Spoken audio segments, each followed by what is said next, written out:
Okay, Proverbs 22, verse 1. A good name is to be chosen over great wealth, favor better than silver and gold. The rich and the poor meet together in this. Yahweh is the maker of them all. A prudent man sees evil and hides, but the simple pass on and are punished. The reward of humility, the fear of the Lord, is riches, glory, and life.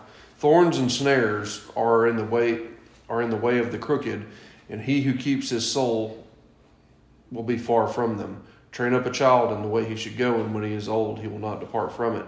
The rich rule over the poor, and the borrower is slave to the lender. He who sows uprightness will reap iniquity. I messed that up. He who sows unrighteousness will reap iniquity, and the rod of his fury will end. He who is generous will be blessed, for he gives his food to the poor.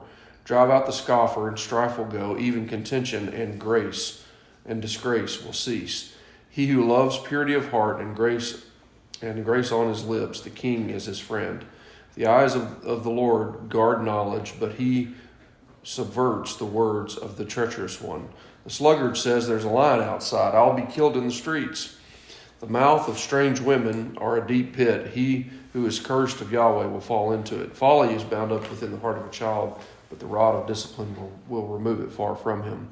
He who oppresses the poor to make more for himself, or who gives only to the rich, will come to lack. Incline your ear and hear the words of the wise, and set your heart on my knowledge. For it will be pleasant if you keep them within you, that you may be established in your lips, so that your trust may be in Yahweh. I have made known to you today, even you, have I not written to you excellent things of counsels and knowledge, to make you know the veracity of the words of truth, that you may respond with words of truth to him who sent you. Do not rob the poor because he is poor, and do not crush the afflicted at the gate. For Yahweh will plead their case and rob the soul of those who rob them. Do not befriend a man of anger. Do not come along with a man of great wrath, lest you learn his ways and take on a snare against your soul. Do not be among those who strike hands in a pledge, among those who become guarantors for debts. If you have nothing in which to pay, why should he take your bed from under you? Do not move the ancient boundary your fathers made. Do you see a man skilled in his work? He will stand before kings. He will not stand before obscure men. So this passage, unlike last week, has several commands. And I actually spent a little bit of time making sure that these were commands. There was a couple of them I wasn't sure about, so I had to look it up, do a little bit of Hebrew study, which is real easy to do these days. I almost brought my computer and showed you how to do some of that stuff. If you're interested in that, I can show it to you. There has never been a time in human history where we have tools the way that we have now today. I've got more tools on my phone for Bible study than I used to have in a room full of books. And like the quickness, the accessibility, the interlinking of it all is really, really phenomenal. Anyway, that being said, there's 10 commands. 4 are positive, 6 are negative, and we'll go through these. The commentary, I'm going to skip around a little bit to try to put some of these things together and maybe have a tad bit of logical progression, at least in the beginning. So verse 4, the fear of the Lord, right? Common theme. This is the 15th time that I've counted in the book of Proverbs that we have the fear of the Lord. So the reward of the humility, the fear of the Lord, is riches, glory, and life. So notice what he's doing in verse 4, that he is equating fearing God with what? Humility. What do you think the relation, or how do you think this is? How do you think that humility and fear of God are the same thing? Well, it says the reward of humility. Mm-hmm. And it. So, I mean, how are they the same thing? Well, when you're humble, when you humble yourself, you have the fear of Yahweh, I guess. That's the reward, which is wisdom, which leads to wisdom, I guess. So. Yeah.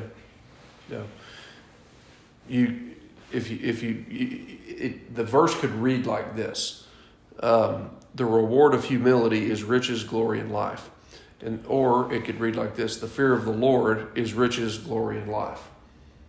You see, so he's saying that those two things are the same thing, and the result is riches, glory, and life. So if you fear God, you're humble. You're a humble person. You're a humble man.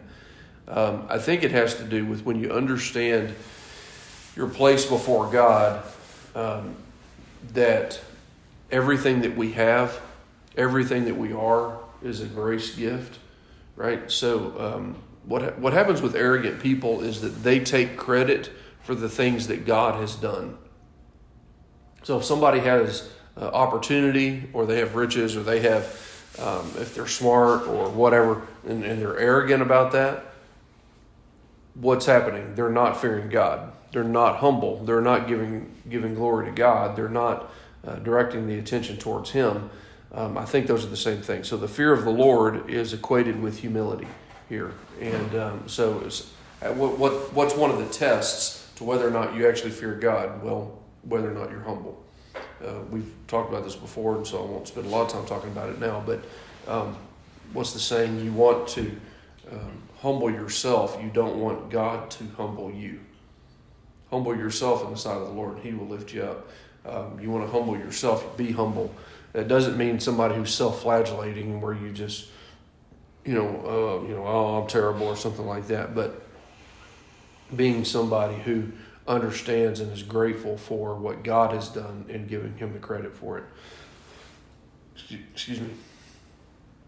Verse 6. Any input or anything else you want to talk about on that? Verse 6 and 15 are about parenting. 6, 15, and then we're going to come back to 1. So it's a little herky-jerky, I know. But so verse 6, train up a child in the way he should go, and when he's old, he will not depart from it. It's one of the most well-known proverbs in all of Proverbs. And again, these are proverbs, not promises, right? So just because you do the right thing, is 100% of the time, are you always going to get the right thing? No, it's talking about how things normally work. However, that being the case, train actually is a command here. This is one I had to look up. Sorry guys, I got a sneeze coming on, and at some point it'll show up at the most. Inopportune. Yes, that inopportune is the word. Yeah, thank you. Train is a command, so there is a command here to do something. To do what? Train up a child according to his way is what my translation has. Brad, do you have another translation on that? Yeah, mine says train a child in the way he should go. Yeah, in the way he should go. Mine says according to his way. Those are a little different understandings. In a way he should go means that you're directing the path. Train up a child according to his way has more the connotation of taking into account, personality or, God's wiring in them or something like that. The point though is that parents have an obligation to actually train them. Now, what is training? We all know this. If you have animals, if you have working dogs or any kind of cattle or horses or anything like that, to train an animal, what are you doing? You're teaching them something, right? So incentivizing good behavior and de-incentivizing or punishing bad behavior. That's the methodology. The goal. But there's also a way of thinking about, you have to discern what is good, what are good habits that you want to favor, and what are bad habits that you want to punish. Absolutely. Again, though, those are methodologies. The goal is not just the behavior or something like that. There's actually a goal. Generally, the goal is the work, right? Is the doing of the thing, right? So if you've got cutting horses, you want them to behave correctly so that they will cut the cows right. Or if you've got hunting dogs, depending on whether or not they're pointers or they're catch dogs or they're retrievers or whatever the case may be, it takes a ton of discipline for a dog to point and to hold. If you've ever hunted blue quail with dogs, by the way, that's a bad idea generally. Very few people have dogs that are trained well enough to hunt blue quail. Why? John knows the answer to this. Blue quail run. They run. And what do dogs do? They point. They run. Yeah. A good dog will get to them and point and hold until you get there. What most dogs do is what? They keep loping and the quail keep running. And so you never get to hunt the quail because they're always too far out in front of you. This actually happened. That bird list that we had a guy come out there one time and they had dogs and they chased those quail for 6 miles. Like from one end to the other and back. Like, I mean, it was ridiculous because there was 3 sections there, right? You know, they chased, I'm not joking. Like they went from one end to the other and across, and I said, you're just running these quail because your dogs are undisciplined. Now we're talking about dogs, not kids, right? You know, but there's really, I know this sounds kind of rough, especially when they're young. Kids are the same way, right? It is what you said though. You incentivize the right behavior and you de-incentivize the wrong behavior. Train them up. Teach them what's right. Teach them what's good. Here's some question. Who and whose are you? Who are you, kid? Well, I'm a child of the King. Whose are you? Well, I'm his. You also have a name, which we'll get into that. What are you? Are you a monkey? Did you evolve? Should we expect you to act like a fool? No. Where did you come from? Well, I was created in the image of God. What is the purpose of life? Well, the chief end of man is to glorify God and enjoy Him forever. What should you be doing? You should be about the mission of God, the Great Commission, Matthew 28. Love God, love people, make disciples of all nations. What should matter to you? Well, what are our values? What are the things that matter? Faith, family, friends, forward movement, fitness, finance, freedom, and fun. What are the things that they need to be able to, that they need to know, and the things that they need to be able to do once they get out of your care? These are all things that young parents need to think through and have determined on the front end. I'll tell you, for us, we thought real hard about when they leave our house, when they graduate from the Pope Academy, what should they be able to do? And we were very, very, very intentional about that. You need to be able to handle your money, understand how money works. You need to be able to wash clothes, drive a car, go to the store, buy what you need, cook it, clean it up. Like, these are basic life skills, right? They need to have all of that kind of stuff, right? So we did not do laundry. We did not do money. We just didn't give our kids money. We made them earn the money. We made them manage the money. I made them do an expense report. Made them, these are all things that we, and I'm not saying everybody's got to do it the way that we did it. You do it however you want, right? But when you're thinking about intentionally training them, just like you would an animal, I want them to retrieve. I don't want them to break when it comes time, to do the thing, right? I want them to hold. I want them to have self-discipline. Set your child up for success. When you instill these things in them in general, it serves them well, and indeed they are advantaged. You're giving people an advantage. You're giving your kids, your grandkids, an advantage in the world by training. Write it down and actually go through this. Shayla and I are actually thinking about putting together some curriculum on some of this stuff. Verse 15, moving on from that. Train up a child when he is young, and when he is old, he will not depart from it. So let me say something else about verse 6. There is an implication about permanence there. The idea is that you're setting them up for a course of life that will serve them well over the course of their life. You're putting them on a path that is helpful and good. There have been many a parent who have been frustrated and saying, man, I did everything I knew to do or whatever. And sometimes you just... Let me talk about the carrot and the stick for a second. Carrot and stick's actually not a good way of saying that. Let me talk about, there are some people who do everything they know to do, but they didn't know enough. Okay? And, that they need to get some skill as parents. Then there are sometimes you just have ornery people, and that's not something that you can control. It happens that way sometimes. Again, this is a general principle. It's not a promise. But generally, you train them up and you do a good job at that, then what happens when they're old? They continue that and they move forward in that, and that's a good thing. That's what you want to see, obviously. Verse 15 is all about discipline. Verse 15, folly is bound up in the heart of a child, but the rod of discipline will remove it far from him. Derek Kidner, a guy that wrote a commentary on Proverbs, says, he calls this knocking the nonsense out. Knocking the nonsense out. Folly is bound up within the heart of a child. The rod of discipline will drive it far from him. Children, especially young children, need a lot of discipline. There's a lot of discussion going on in the church right now about the efficacy or the efficiency of spanking and whether or not you should do it and all that kind of stuff. I'll just tell you, we've read a lot about this. Shayla and I've talked a lot about it. The thing about, first of all, discipline, having discipline is a non-option. Not having discipline is not an option. How you do that, many have said, that the Bible prescribes spanking. I think I would probably be in that camp.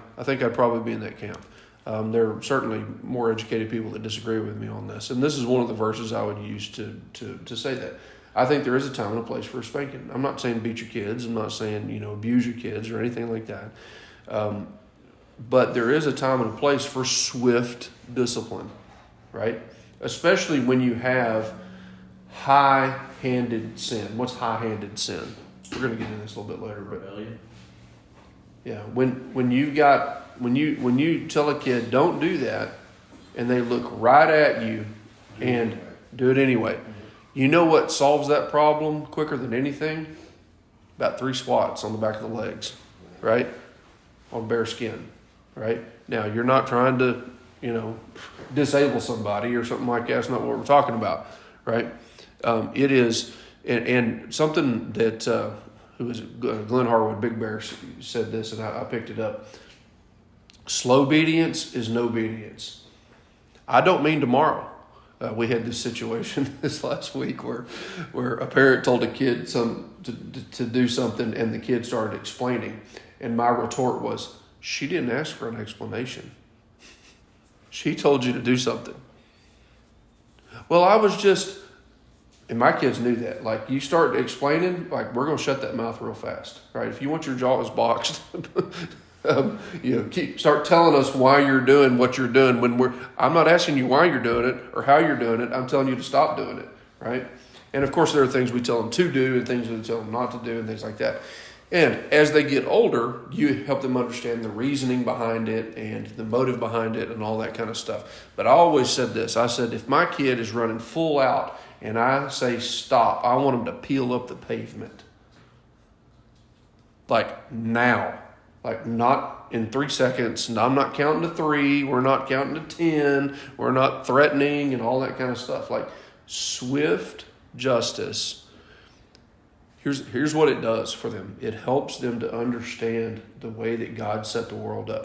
By the way, what you're trying to do is as the dad especially, you are the representative of God. You are the representative of God in the family. And you need to take this very, very seriously. So children, especially young children, they need a lot of discipline. They're foolish. They're full of folly. And that's just because they're little sinners like the rest of us.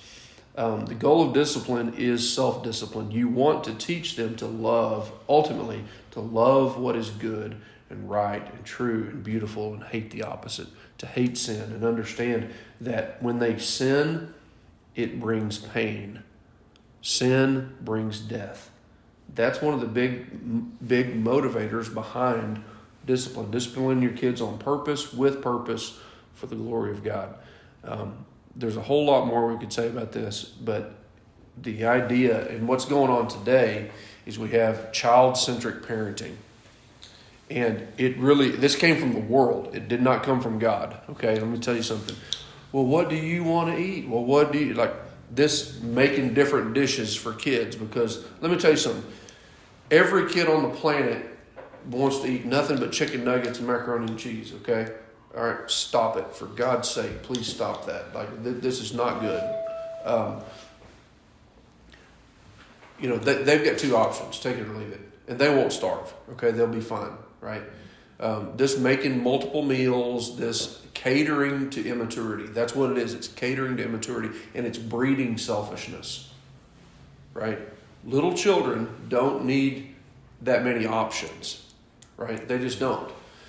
When they get older, they can make some decisions about some things, and you release control over time, right? It's planned emancipation. You're turning them loose. You're setting them up for success in the world, training them up, actually, right? That's the positive side is the training. The negative side is the discipline, right? So you've got the carrot and the stick. And so, but this idea, like, it drives me nuts, when people go to restaurants, right? I see, I'll get off this soapbox in just a second, okay? One is the indecisive people. It's like, did you not know that they were going to come by and ask you to order something, right? And then the kids, it turns into they just order for their kids. We always made our kids order for themselves. You have to look the waiter or the waitress in the eye. You have to tell them what you want, okay? You need to do that. You also need to have already decided what you want when they get there, right? It's not a surprise when you get to the counter and they ask you what kind of food you're asking. Like, what in the world, especially at a burger joint, that drives me nuts. You know what you get at a burger joint? Burgers, all right? that's the way it works, right? Don't be that guy ordering burgers, Mexican food. That's not Bible, okay? That's just my personal. Some people try to tell me there's good burgers at the Dose. Why would you? How would I know? I don't know. I can name a Mexican food restaurant that the only good thing they have are their burgers. Okay, fair enough. What does that have to do with kids? On one hand, you want them to be able to be trained up enough to be able to function in the world so that they can have a conversation with a stranger or with a waiter or waitress or something like that if you go out or something. The other side of that is that I see this all the time. Well, what do you want? Well, I don't want that. I want this. And it just turns into this whole thing. It's like, listen, this is what you're getting, all right? And we're not holding up everybody else's day because you're indecisive or fickle.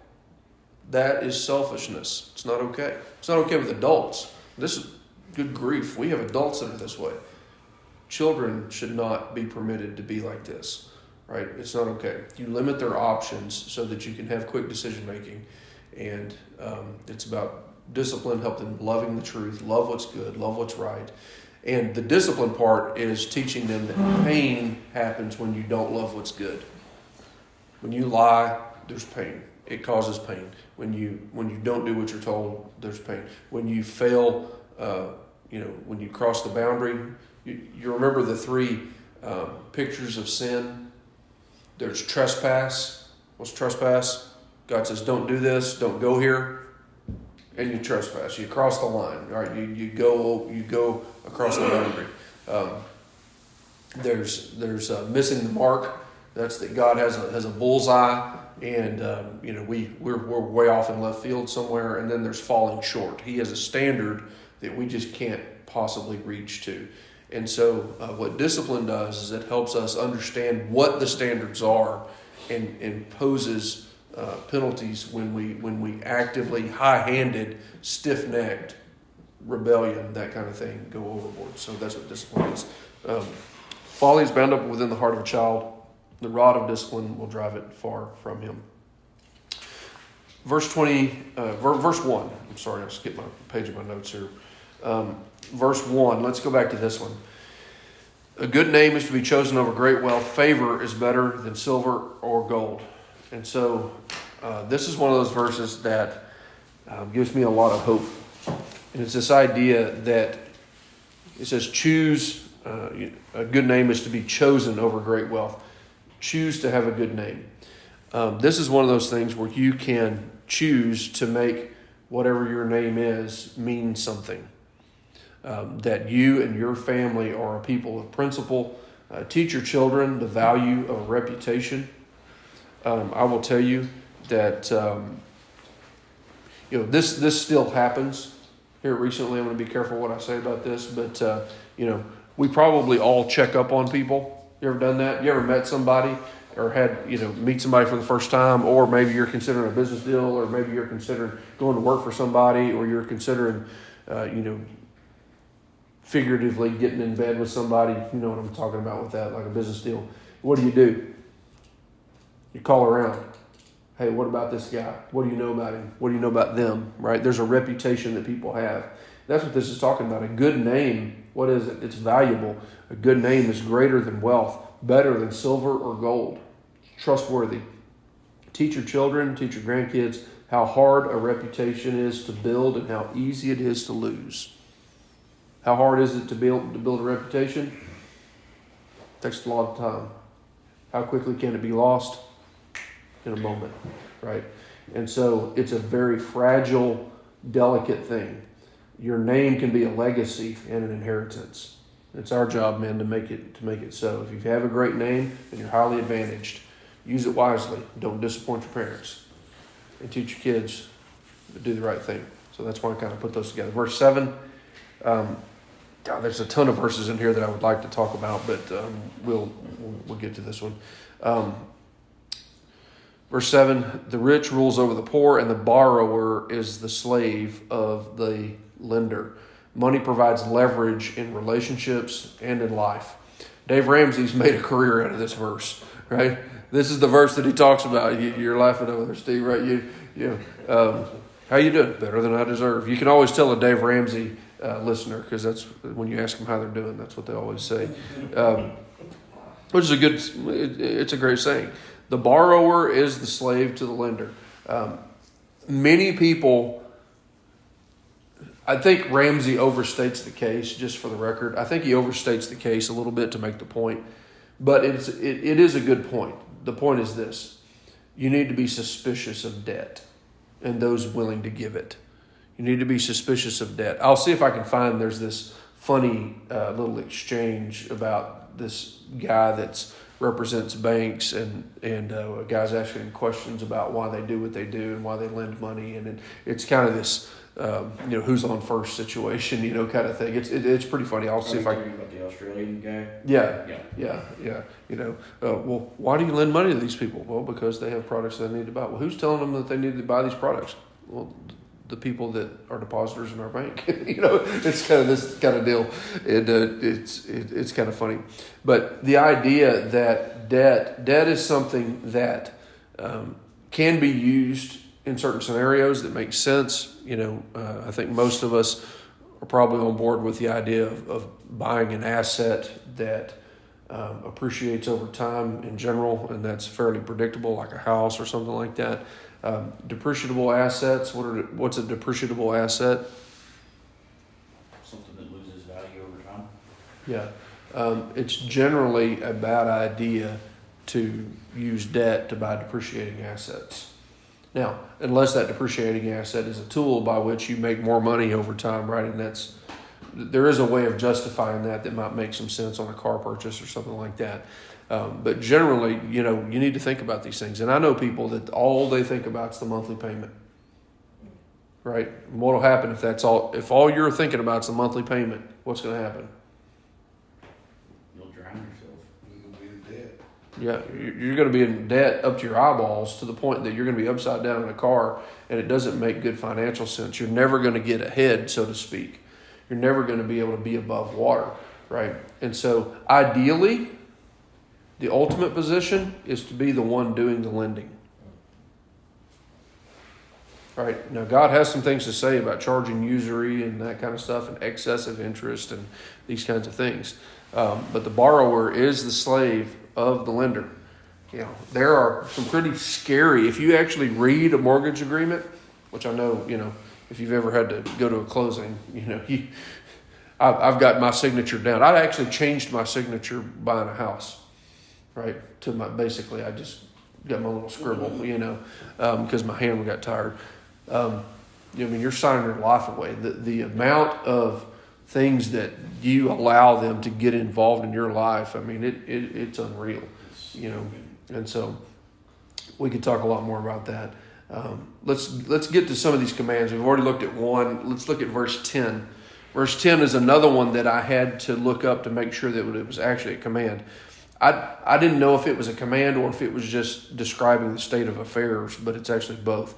Drive out the scoffer and strife will go out. Even contention and disgrace will cease. Is it actually a command or is it telling about a circumstance? Well, either way, the point is actually the same. There are situations in which the problem is centered around a single person. You get rid of the person, you get rid of the problem. And on an organizational level, sometimes what is needed is a personnel extraction, not a reform. Now, I thought about when Trump, back when they called him the Donald, he was on The Apprentice. Did y'all ever watch that? He had this whole bit. He would, he'd have these people come in and they'd work for him or whatever, and he just loved. He'd be like, Fred, you're fired. He'd give them the hand. That you're fired, and they were out. Pack your crap, get out of here. Right? Look, is running people off, as we like to say in the oil field, is that the only tool? No, of course not. And it's not even the first tool. We do need to work with people and try to give them an opportunity for improvement and all that kind of stuff. But sometimes the solution is absolutely you get rid of the person, you get rid of a problem. You have a troublemaker. One of my mentors used to say, "Some people will make you be the boss." I'll give you the scenario here. I had a couple of guys that were working for me, and one in particular, I kind of walked with him and, hey, what's the problem here? He didn't get some stuff done, kind of dropped the ball on some things. And it's like, okay, did you not understand? No, I understood. Okay. Did you not have what you need? No, I had the tools. Did you not have the opportunity? No, I had the opportunity. So what was the problem? He said, I was just lazy. I said, okay. I said, well, that's strike one. Like, it's here, it's written down. Here it is. This is not okay. Let me know what you need to do. A month or two goes by, and then now we're on strike two, okay? And let me tell them that I'm on this. I had a 3-strike rule over the course of 12 months. Generally, that's the case. And it came into one of those things where I said, sounds like you don't want to be here. Sounds like you don't want to work here, right? And the question that I asked my boss was, hey, how do I deal with this? And he said, sometimes some people make you be the boss. No matter what you do, no matter how hard you try, they're just dead set on self-destruction. Or self-destruction and organizational destruction, taking you down with them or taking their organization down with them, right? Or they're just a troublemaker. And so sometimes you just got to get rid of people. And that's the way it is. Drive out the scoffer. It's actually a command. Drive out the scoffer. What's a scoffer? Somebody who has a bad attitude, who's constantly creating problems. One of these, whatever, kind of folks, right? Drive out the scoffer. Strife will go out. Even contention and disgrace will cease. The stress of reprimand must be warranted by productivity. In other words, is if the problem I'm losing worth losing the problem person? And sometimes it is, and that's a judgment call. And so we need to pray for good judgment on this. My 3-strike rule. Everything has context. If you've got a guy that's constantly at 2 strikes, another year goes by and you think, okay, well, we're resetting the clock, and then he's not the only problem. Well, maybe, yeah. That's a good point I hadn't really thought about. The thing that has to be weighed is this. Here's the other part of that. What kind of a hitter is he? If we're going to keep it this metaphor, right? What kind of hitter is he? Is he running a 200 batting average hitting singles, or is this guy a 300 batter hitting homers? Let's say, what point do you reset the counter? That's what I'm saying, right? So you might reset the counter a little faster for a guy that's hitting home runs on a consistent basis. You might give him a little more slack. Jimmy Johnson said this one time. Emmitt Smith didn't show up for spring training. Remember Emmitt Smith, right? We all know who Emmitt Smith is. Okay. And one of the guys said, well, that's not fair. The rest of us got to show up. And Jimmy Johnson looked square at him and said, equal is not fair. He said, you're not Emmitt Smith. And I understand on some level, like everybody gets treated the same, and I think that has to do with dignity, honor, and respect. But when you're talking about a work situation, work is about productivity, right? And there are certain things you are willing to put up with based on how much somebody produces. In our line of business, you know what we say? Revenue fixes everything. If you're making more money, no one really gives a crap, right?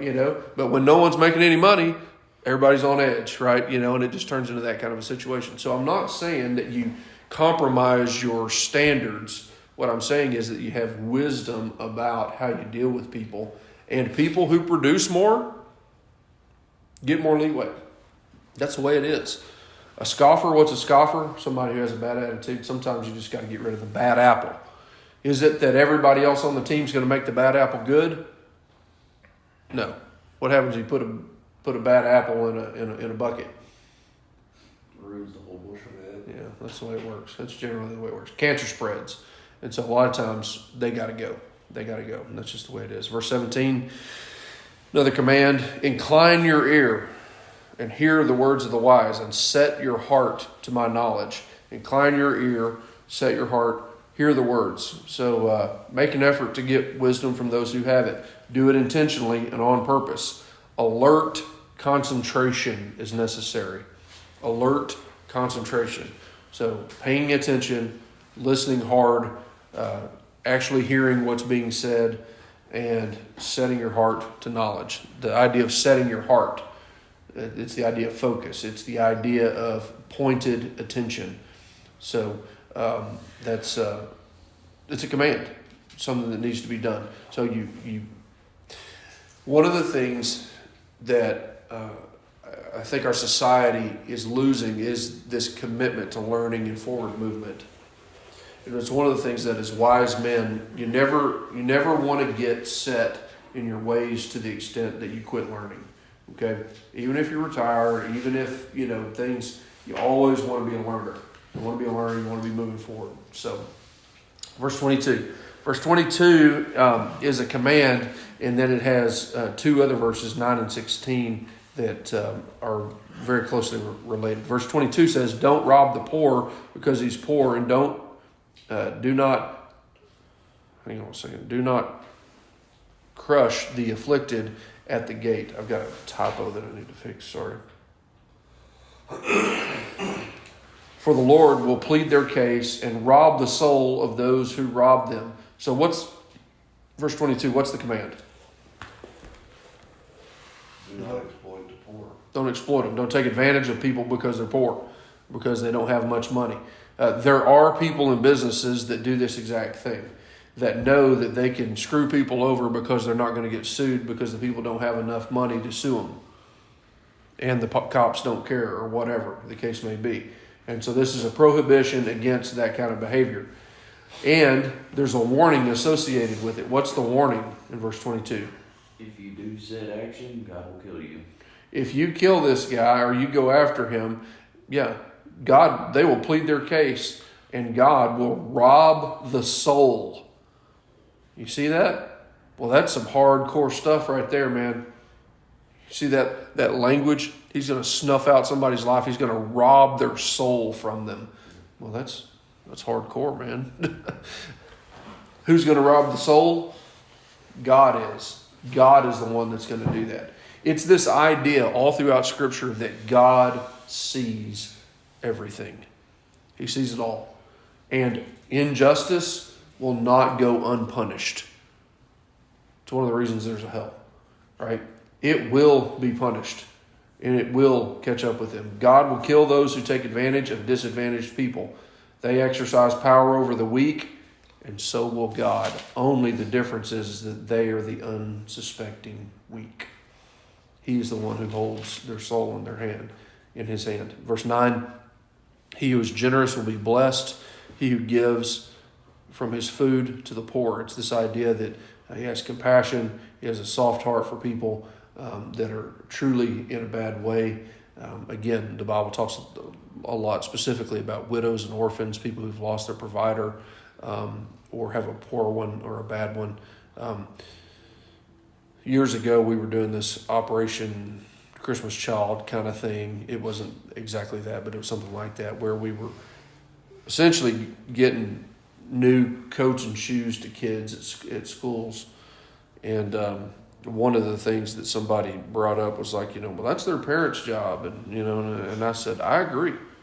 I absolutely agree. And God help those parents who are not loving their kids and not taking care of them. However, it's not the kid's fault. Right? It's not the kid's fault that dad's a POS, right? Or mom's whatever she is, right? That's not their fault.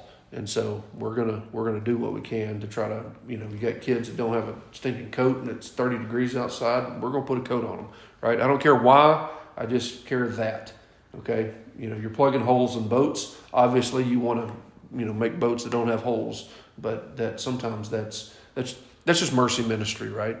That's just some of the stuff sometimes it has to be done. Verse 16, he who oppresses the poor to make more hurt for himself, or who gives only to the rich, will come to lack. In other words, God sees that person who is favoring the rich over the poor, and what's he going to do? He's going to make them the very thing that they're exploiting. God does this. He always exercises irony. The gospel itself is irony. If you want to save your life, you got to lose it. You lose your life for the sake of the gospel, you'll find it. And so it's the same concept here. You oppress the poor, you'll be like the poor. God will make you poor. If you help the poor, what's God going to do? He's going to give you more resources to help those that he cares about. And so don't rob the poor or God will get you. That's essentially what's being said here. Verse 24, do not befriend a man of anger, and do not come along with a man of great wrath. This is pretty simple. What does it say? Stay away from wrathful people. Yeah. Don't be friends with hotheads. Right? Choose your friends and don't choose somebody who has a temper. Stay away from them and keep your distance.